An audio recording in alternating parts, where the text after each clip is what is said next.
to 25 knots, becoming southwest 25 to 30 knots this afternoon. See.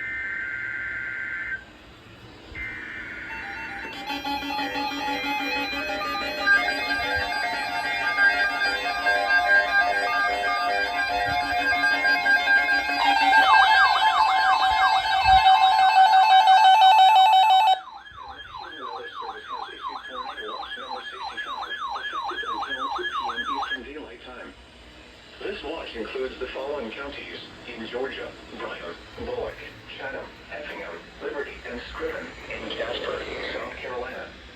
Remember, a tornado watch means the conditions are favorable for the development of severe weather, including tornadoes, large hail, and damaging winds in and close to the watched area.